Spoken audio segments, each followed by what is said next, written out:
Right ఇక breaking news చూస్తున్నాం. Visakha vision కార్యక్రమంలో భాగంగా ఏపీ సీఎం జగన్ కీలక వ్యాఖ్యలు చేశారు. ఇక ఎన్నికల తర్వాత విశాఖలోనే ముఖ్యమంత్రిగా ప్రమాణ స్వీకారం చేస్తానని ప్రకటించారు. విశాఖను పరిపాలన రాజధానిగా చేయడంలో తన స్వార్థం ఏమీ లేదని జగన్ చెప్పుకొచ్చారు. మరోవైపు అమరావతి పైన జగన్ కీలక వ్యాఖ్యలు చేశారు. అమరావతిలో కనీస మౌలిక వసతులు లేవని చెప్పారు. అమరావతిలో 50,000 ఎకరాలే ఉంటే 1,00,000 కోట్ల పెట్టుబడి ఎలా సాధ్యమని ఆయన ప్రశ్నించారు. ఇదే అంశానికి సంబంధించి మరిన్ని డీటెయిల్స్ మా డిప్యూటీ ఇన్పుట్ ఎడిటర్ వాసు అందిస్తారు. వాసు, దీనికి సంబంధించిన డీటెయిల్స్ ఏంటి? ఏపీ సీఎం జగన్ విశాఖకు సంబంధించి కీలక వ్యాఖ్యలు చేసినట్టు తెలుస్తుంది. అటు ప్రతిపక్షాలు విశాఖనే ఏదైతే టార్గెట్ చేసుకుని కౌంటర్స్ వేస్తుంటారో ఇప్పుడు దానికి సమాధానంగా ఇప్పుడు సీఎం జగన్ సమాధానం ఇచ్చారనుకోవచ్చా? ఇవాళ విశాఖ పర్యటనలో భాగంగా జగన్ చాలా కీలకమైన వ్యాఖ్యలు చేశారు. ఎందుకంటే గతంలో కూడా చాలా సార్లు విశాఖ వచ్చిన సందర్భంలో జగన్ ఈ తరహా వ్యాఖ్యలు చేశారు. త్వరలోనే విశాఖ నుంచి పాలన సాగించబోతున్నామని కూడా చాలా సార్లు దసరా అన్నారు, దీపావళి అన్నారు, సంక్రాంతి అనేక పండుగలు డేట్లు ఇచ్చి, కానీ కోర్టు కేసులు ఇతర కారణాల వల్ల ఇప్పటివరకు కూడా రాలేకపోయామని కూడా చెప్పడం జరిగింది. ఇవాళ విజన్ విశాఖ కార్యక్రమంలో చాలా కీలకంగా ప్రకటన చేశారు ఆయన. నేను త్వరలోనే విశాఖ ఎన్నికల తర్వాత విశాఖలోనే ఉండబోతున్నాను, విశాఖలోనే ప్రమాణ స్వీకారం కూడా చేయబోతున్నాను, అంటే గెలిచిన తర్వాత సీఎం గా ప్రమాణ స్వీకారం కూడా చేయబోతున్నానని ప్రకటించారు. విశాఖ రాజధాని అయితే మొత్తం ప్రపంచంలోనే ఒక ఆదర్శమైన నగరంగా రాజధానిగా తీర్చిదిద్దొచ్చు అని చెప్తున్నారు. అదేవిధంగా తాను ఎవరికి వ్యతిరేకం కాదు, ముఖ్యంగా అమరావతి ప్రాంతానికి కానీ లేకపోతే ఇతర ప్రాంతాలకు కూడా వ్యతిరేకం కాదు. అందుకే అక్కడ శాసన మండలిగా అక్కడ ఉంచుతాము, శాసన రాజధానిగా అక్కడ ఉంచుతున్నాము, న్యాయ రాజధానిగా కర్నూలు ఉంచుతున్నాము కూడా చెప్పడం జరిగింది.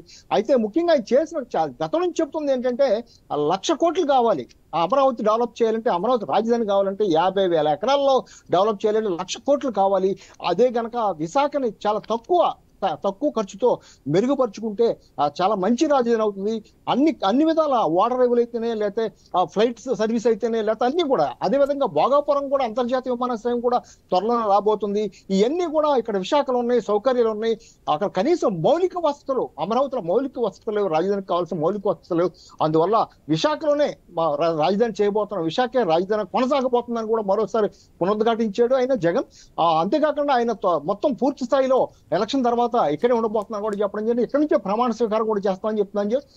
ఇప్పుడు ఏదైతే ఎన్నికలు సమీపిస్తున్న వేళ అటుపక్క ఏదైతే ప్రజలకు ఆయన హింట్ ఇస్తున్నారు అనుకోవచ్చా ఏపీ సీఎం జగన్? ఎందుకంటే ఇప్పుడు ఆయన సీఎం అయితేనే అమరావతి రాజధానిగా అవుతుంది అని చెప్తున్నారా, లేదంటే ప్రతిపక్షాలు చెప్తున్న మాటని ఆయన తిప్పి కొడుతున్నారా? ఏ రకంగా చూడొచ్చు అంటారు?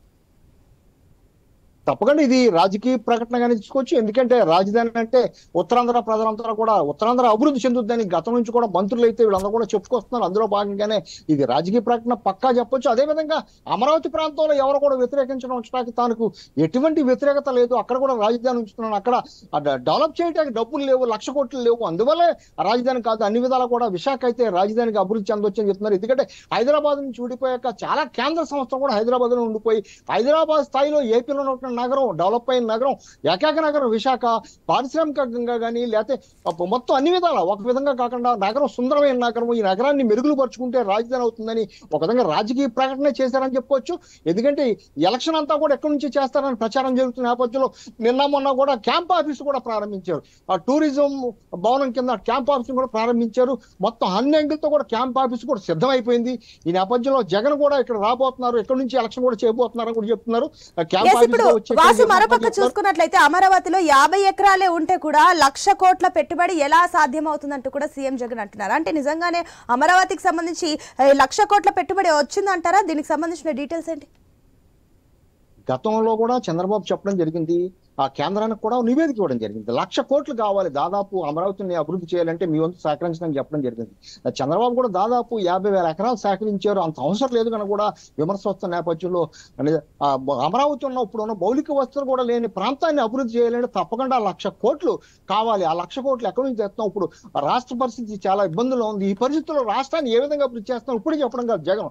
ఆది నుంచి కూడా ఎప్పుడైతే విశాఖ రాజధాని ప్రకటించారో అప్పటి నుంచి కూడా జగన్ వాదన ఇదే, 1,00,000 కోట్లతో రాజధాని అమరావతిని అభివృద్ధి చేసుకునే బదులు కనీసం ఒక 10,000 కోట్లతో విశాఖను అభివృద్ధి చేస్తే అద్భుతమైన రాజధాని తీర్చిదిద్దొచ్చని ఆయన చెప్పడం జరుగుతుంది. ఇవాళ కూడా అదే మరోసారి చెప్పడం జరిగింది. అమరావతిని తాను ఏమి వ్యతిరేకించట్లేదు. అమరావతి మౌలిక వసతులు లేవు, అక్కడ సరైన అభివృద్ధి లేదు, విశాఖ అంత అభివృద్ధి చెందలేదు కాబట్టి విశాఖను కోరుకున్నాం తప్ప వేరే తనకేమి సొంత ఇంట్రెస్ట్లు కానీ స్వలాభం కానీ స్వార్థం కానీ ఏమి లేదని కూడా స్పష్టం చేయడం జరిగింది. ఏదైనప్పటికీ కూడా ఎలక్షన్ తర్వాత ఇక్కడే ఉండబోతున్నానని, అంతేకాకుండా ప్రమాణ స్వీకారం కూడా ఇక్కడ చేయబోతుందని చెప్పడంతో ఒక విధంగా రాజకీయాల్లో కలకాలం రేగిందని చెప్పొచ్చు. ఈ ప్రాంత వాసులు కూడా హర్షం వ్యక్తం చేసే అవకాశం అవుతుంది. Sunitha. Right Vasu, thank you.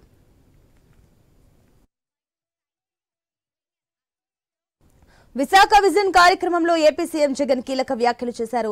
ఎన్నికల తర్వాత విశాఖలోనే ముఖ్యమంత్రిగా ప్రమాణ స్వీకారం చేస్తానని ప్రకటించారు. విశాఖను పరిపాలన రాజధానిగా చేయడంలో తన స్వార్థం ఏమీ లేదని జగన్ చెప్పుకొచ్చారు.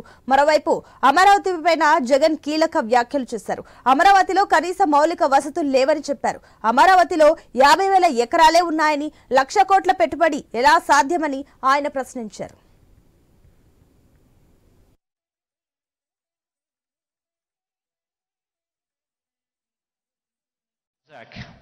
Would have to develop. I'm assuring you, we have court cases going on, we have so many people trying to oppose everything. But I'm assuring you, post-election, my stay would be in Vizag. In fact, my swearing-in ceremony also would be in Vizag. This is my commitment to Vizag. Vizag would have to develop. I'm assuring you, we have court cases going on, we have so many people trying to oppose everything. But I'm assuring you, post-election, my stay would be in Vizag. In fact, my swearing-in ceremony also would be in Vizag. This is my commitment to Vizag. Why I was opposed to the idea of having Amaravati as a capital. There is nothing against it. In fact, I'm one person who advocates the view that Amaravati should also have a legislative capital. In fact, I'm also one person who advocates the view that Kurnool should also have a judicial capital. Nothing against it. But then, the fact of the matter is, Amaravati is on a virgin land. 50,000 acres of barren land. Nothing there. And according to them, just to provide for the basic infrastructure, that is these roads, the water, electricity, and these kind of basic infrastructure alone, according to their own calculations, with the DPR that they have produced,